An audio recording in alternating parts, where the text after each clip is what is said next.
بسم اللہ الرحمن الرحیم۔ السلام علیکم ناظرین، جو میرے چینل پر نیو ہیں ابھی چینل کو سبسکرائب کریں تاکہ ہر لیٹسٹ ویڈیو آپ کو بآسانی ملتی رہے۔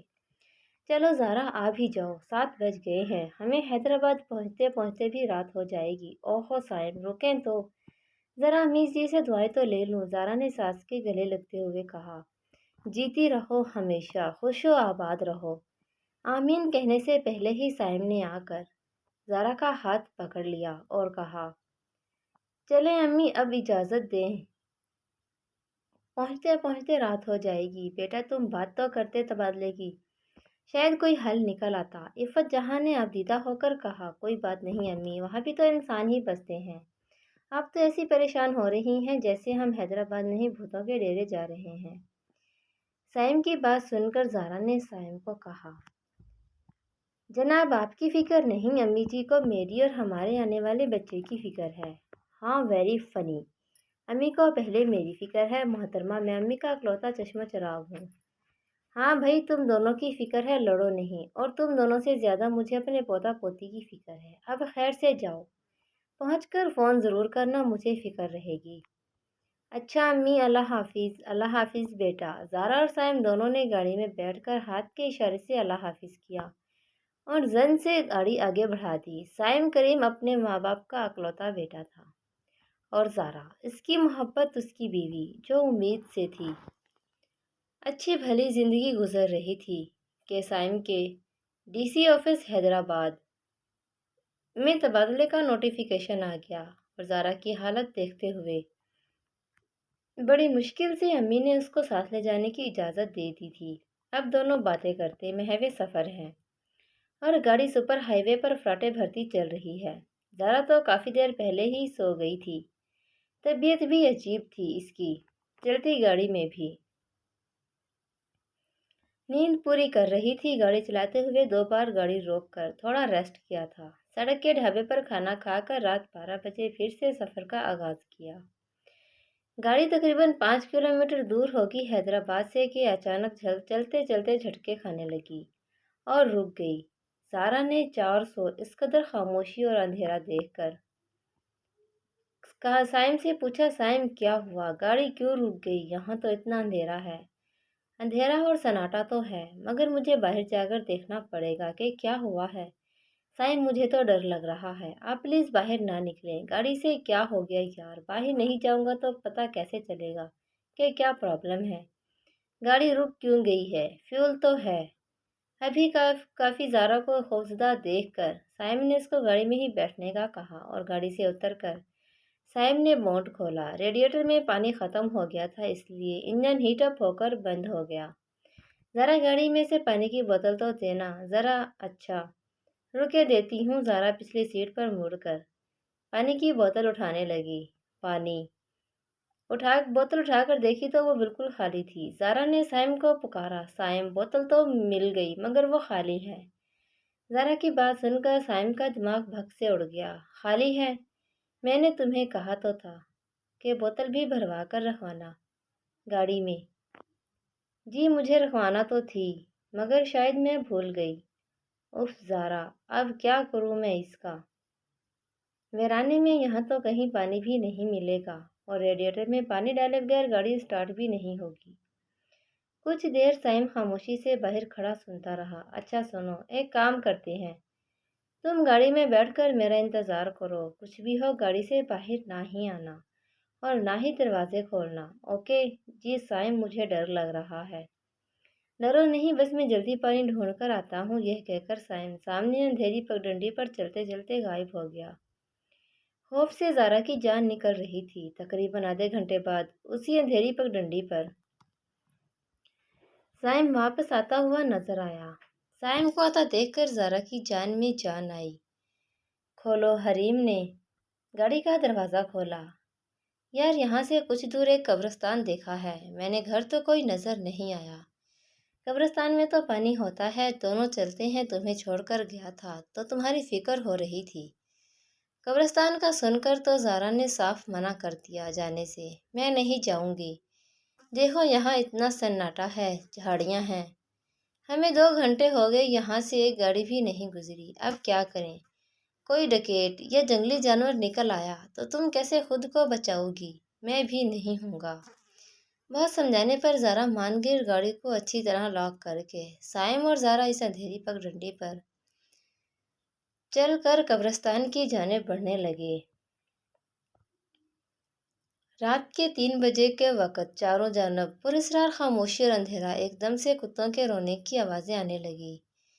زارا نے سائم کا بازو مضبوطی سے پکڑ لیا۔ سائم جلدی سے پانی لے، مجھے بہت ڈر لگ رہا ہے۔ بس 2 منٹ، بوتل بھرنے والی ہے، نل بہت ہلکا ہے۔ رکو بس، لو بھر گئی، آؤ چلیں۔ سائم نے مڑ کر زارا کو کہا کہ اچانک اس کی نظر نل سے کچھ دور بائیں جانب گئی۔ رکو زارا، کیا ہوا؟ 1 منٹ رکو، یہاں کچھ ہے، ایسا لگ رہا ہے کوئی بیٹھا ہے، دیکھو روشنی بھی ہے پیلی سی، شاید آگ لگا رکھی ہے۔ چھوڑے سائم، واپس چلیں، مجھے بہت ڈر لگ رہا ہے۔ تم رکو، میں دیکھ کر آتا ہوں، منہ پر انگلی رکھ کر سائم نے کہا۔ بس تم خاموش رہنا۔ یہ کہہ کر سائم لمبے لمبے ڈگ بھرتا ان لوگوں کے پاس پہنچا۔ اے سنو، کوئی جواب نہیں آیا۔ اے بات سنو، بہرے ہو کیا؟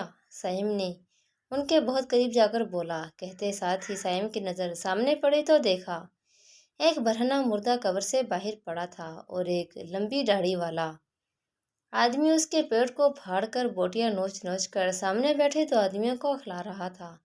سفید رنگت والے وہ آدمی جو تازہ خون سے لتھڑی ہوئی بوٹی دیکھ کر عجیب سی گرہٹ کے ساتھ اچھل اچھل کر منہ سے بوٹی پکڑ کر کھا رہے تھے۔ سائم بھی ان عجیب و خلقت لوگوں کو دیکھ کر دنگ رہ گیا، جو آدھا جسم ڈھانپ کر سفید رنگت کے ساتھ منہ سے رال ٹپکاتے کسی وحشی درندے کی طرح ایسے لپک لپک کر اس تازہ مردے کی بوٹیاں کھا رہے تھے جیسے دنیا میں ان خون میں لتھڑی بوٹیوں سے زیادہ کچھ لذیذ ہی نہیں۔ یہ سب دیکھ کر سائم کو شدید کراہت ہونے لگی اور اس نے منہ پر ہاتھ رکھ کر کچھ دور خوفزدہ کھڑی زارا کی جانب مڑ کر دیکھا۔ سائم نے اس کو واپس آنے کا اشارہ کیا اور جیسے ہی ان لوگوں کی جانب گھوما، اس کے بالکل سامنے وہ داڑھی والا آدمی کھڑا تھا۔ حلیے سے تو وہ کوئی پنڈت نظر آتا تھا، کالا چوگا، بکھرے بال، داڑھی عجیب سی کھٹی سی بدبو اٹھ رہی تھی اس کے وجود سے۔ سائم نے اس آدمی سے دور ہوتے ہوئے کہا، کون ہو تم؟ یہ کیا تماشا لگا رکھا ہے؟ یہ مردہ کیوں نکال کر کھا رہے ہو؟ اس آدمی نے سائم کے بالکل پاس آ کر اس کے کان میں دھیمی آواز میں کہا، ہمیں تازہ مردہ چاہیے ہوتا ہے، اب تم ہمارے ہو۔ اس پنڈت کی بات سن کر سائم کے جسم کے سارے رونگٹے کھڑے ہو گئے اور ریڑھ کی ہڈی میں خوف کی ایک سرد لہر اٹھی۔ سائم نے اس کو پیچھے دھکیلا اور وہاں سے واپس جانے کے لیے قدم بڑھائے، مگر سائم نہ تو وہاں سے ہل پایا اور نہ ہی اس پنڈت کو خود سے دور کر پایا۔ یہ سب دیکھ کر پنڈت اور اس کے چیلے زور زور سے ہنسنے لگے۔ ہا ہا ہا، کہا تھا نا اب تم ہمارے ہو۔ اور اس نے اپنی سرخ ہوتی آنکھیں سائم کی آنکھوں میں گاڑ کر آگے بڑھتے ہوئے ایک نظر پیچھے کچھ فاصلے پر کھڑی حریم کو دیکھا اور اپنے ان وحشیوں کو کہرش کا اشارہ کیا۔ دونوں عجیب و خلقت لوگ کسی کتے کی طرح دونوں ہاتھوں اور پاؤں سے دوڑتے ہوئے زارا کی جانب جانے لگے۔ ان کی لمبی رال ٹپکاتی زبانیں گز بھر لمبی زمین پر ساتھ گھستی جاتی تھی۔ ان کو اپنی جانب آتا دیکھ کر زارا نے زور سے ایک چیخ ماری اور ہوش و خرد سے بیگانہ ہو کر نیچے گر پڑی۔ اب تو اور بھی آسان تھا سب کام۔ پنڈت نے اپنی مسکرو مسکراہٹ سے سائم کی طرف دیکھا۔ سائم کی آنکھ سے ایک بے بسی کا آنسو ٹپکا۔ اس پنڈت نے تبھی آگے بڑھ کر اپنے دانت سائم کی گردن میں گاڑ دیے۔ سائم ہل بھی نہیں سکتا تھا، بے بسی اور لاچارگی سے اپنی موت کو خود پر حاوی ہوتے دیکھنے لگا۔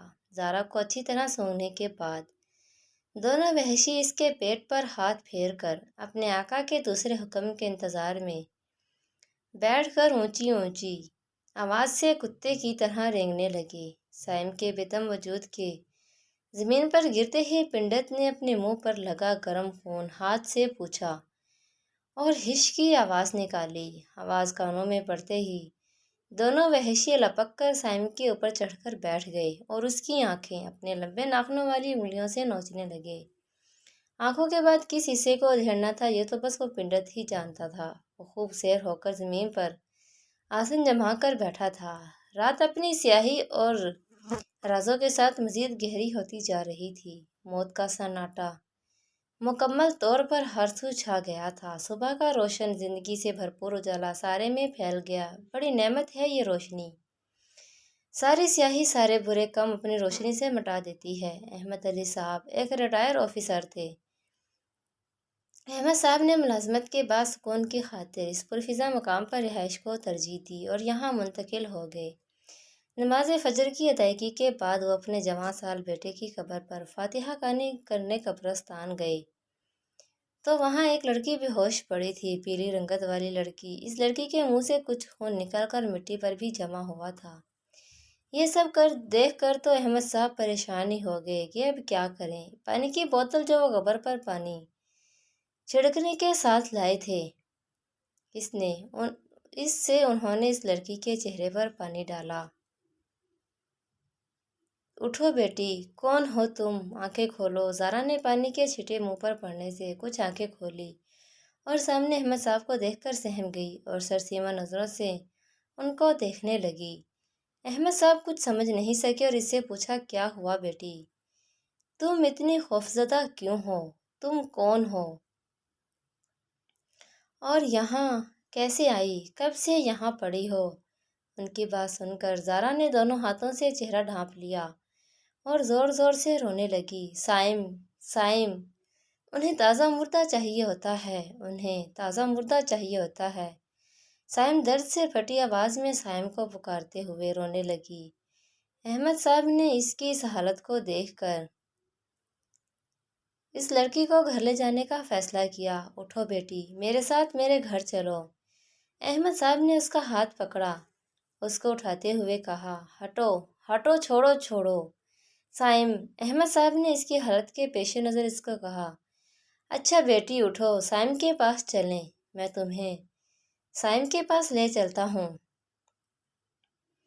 احمد صاحب کی بات سن کر زارا ایک دم چپ ہو گئی اور بچوں کی طرح حیران ہو کر بولی، سائم کے پاس؟ اور ان کا ہاتھ پکڑ کر بولی، چلیں ابو، جلدی چلیں، سائم کے پاس جانا ہے۔ زارا کی بات سن کر احمد صاحب کا دل اس کے غم سے بھر گیا۔ پتہ نہیں کیا گزری تھی اس لڑکی پر اور کیا ہوا تھا اس لڑکے سائم کے ساتھ، جو یہ اس قدر بلک کر روتی ہے اور معطل حواسوں سے سائم کو پکارتی ہے۔ چلیں نا ابو، جلدی چلیں، سائم بلا رہا ہے۔ ہاں بیٹا، آؤ چلیں، سائم بلا رہا ہے۔ بے ربط گفتگو، بے وجہ ہنسنا، تمام راستے زارا کی حرکتیں دیکھ کر احمد صاحب کو یقین ہو گیا اس لڑکی کی دماغی حالت اب ٹھیک نہیں رہی۔ چلتے چلتے کبھی نیچے بیٹھ جاتی، کبھی روتے ہوئے کہتی، ابو میں تھک گئی، گودی میں لیں۔